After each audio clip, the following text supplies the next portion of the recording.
بسم اللہ والحمد للہ والصلاة والسلام علی رسول اللہ اما بعد۔ ناظرین کرام، پیارے نبی صلی اللہ علیہ وسلم کی ہر ادا نرالی ہے اور بڑی ہی حسن اور خوبصورتی سے مزین ہے۔ آپ صلی اللہ علیہ وسلم کلام فرمایا کرتے، اتنا زبردست کلام ہوتا کہ سننے والا آپ کا دل دادا بن جایا کرتا اور آپ سے متاثر بغیر نہیں رہتا۔ آپ صلی اللہ علیہ وسلم کی گفتگو کے کیا انداز تھے اور کیا اس میں ہماری تعلیمات ہیں، آئیے کچھ نبی کریم صلی اللہ علیہ وسلم کا اسوہ حسنہ گفتگو کے تعلق سے جاننے کی کوشش کرتے ہیں۔ سب سے پہلی بات کہ آپ صلی اللہ علیہ وسلم کو اللہ تبارک و تعالی نے جوامع الکلم عطا فرمائے تھے۔ یہ ایک خصوصیت ہے، یعنی کہ جامع کلمات۔ جامع کلمات سے مراد یہ ہے کہ آپ الفاظ کم استعمال کرتے، ان میں معانی بڑے گہرے ہوتے ہیں، کم بات میں بڑی بات سمجھا دیا کرتے۔ یہ آپ صلی اللہ علیہ وسلم کی خصوصیت تھی۔ امی عائشہ رضی اللہ عنہ فرماتی ہیں کہ آپ صلی اللہ علیہ وسلم تم لوگوں کی طرح نہیں بولا کرتے تھے کہ اس طرح بہت زیادہ گفتگو کرتے ہو، بلکہ تھوڑی گفتگو کیا کرتے، اتنی کہ اگر کوئی گننے والا آپ کے جملوں کو گننا چاہے تو وہ آپ کے جملے بھی گن پاتا۔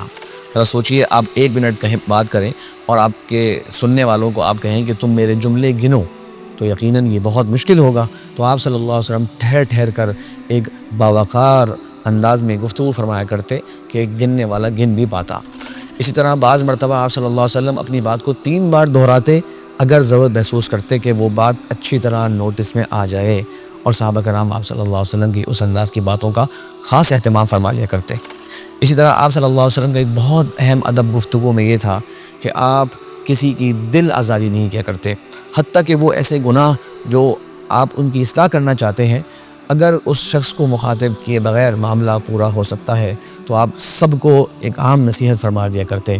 کتنے سارے حدیث میں آتا ہے کہ آپ صلی اللہ علیہ وسلم نے ایک غلط کام ہوتے دیکھا اور آپ ممبر پر آئے اور آپ نے کہا کیا ہو گیا ہے کچھ لوگوں کو کہ وہ ایسے ایسے کہتے ہیں، تاکہ جس سے غلطی ہوئی ہے وہ اپنی اصلاح کر لے اور دیگر کوئی فائدے کی بات معلوم ہو جائے۔ اس کا نام لینے سے یقیناً اس شخص کی عزت نفس مجروح ہوگی اور دیگر لوگ بھی سمجھیں گے کہ یہ بات خالی اس کے لیے ہے، اپنی ذات کا اپنے فائدہ لوگوں کو نظر نہیں آئے گا۔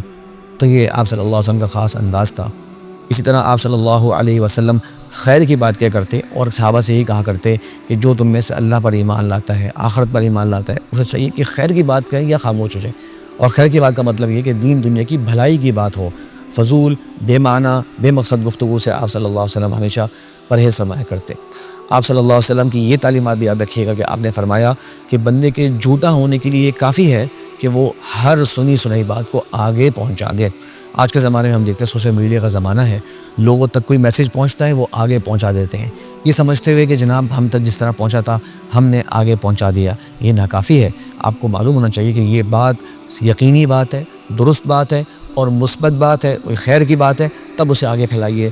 اگر اس میں شر ہے، اگر اس میں جھوٹ ہے، اگر اس میں کسی کی عزت اچھالی گئی ہے، یقین جانیے لاکھوں کروڑوں لوگوں تک پہنچے گا اور آپ کو اس کا حساب دینا ہوگا۔ آخری ادب، آپ صلی اللہ علیہ وسلم گفتگو کے دوران کچھ اگر نامناسب کلمات کچھ حضرات سے صادر ہوتے تو آپ اس کی بھی اصلاح کرتے۔ ایک دن آپ صلی اللہ علیہ وسلم، ابو داؤد کی روایت ہے کہ آپ کے ساتھ ایک صحابی تھے اور آپ جا رہے تھے کہ آپ کی سواری لڑکھڑائی۔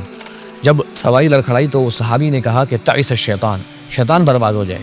تو آپ صلی اللہ علیہ وسلم فرمایا لا تقلھا، کرنا ایسے نہ کہو، جب تم ایسے کہتے ہو شیطان اپنی آپ میں عظمت محسوس کرتا ہے کہ دیکھو میں نے ابن آدم کو اپنے آپ سے تھکا دیا، اپنے آپ سے تکلیف میں مبتلا کر دیا، بلکہ کہو بسم اللہ۔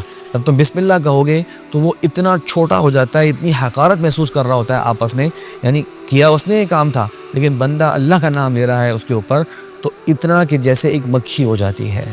تو نوٹ کیجئے، آپ صلی اللہ علیہ وسلم الفاظ میں اگر کوئی بہتر الفاظ ہوتے اس کو سکھایا کرتے، اور اگر کوئی ایسے کلمات ہیں جو اللہ کو ناراض کرنے والے ہیں، شیطان کو خوش کرنے والے ہیں، اس کی اصلاح بھی فرما دیا کرتے۔ آپ صلی اللہ علیہ وسلم گفتگو کا انداز، آپ کے باتوں کا انداز، آپ کی جو گفتگو سے تعلق تعلیمات ہیں، اس میں بھی ہماری بہت حکمت ہے، بہت خیر ہے۔ اللہ سے دعا ہے کہ اللہ تبارک و تعالی ہم سب کو بھی پیارے نبی صلی اللہ علیہ وسلم کا یہ اسوہ اپنانے، زندگی میں اس پر عمل کرنے کی توفیق عطا فرمائے۔ وآخر دعوانا ان الحمد للہ رب العالمین۔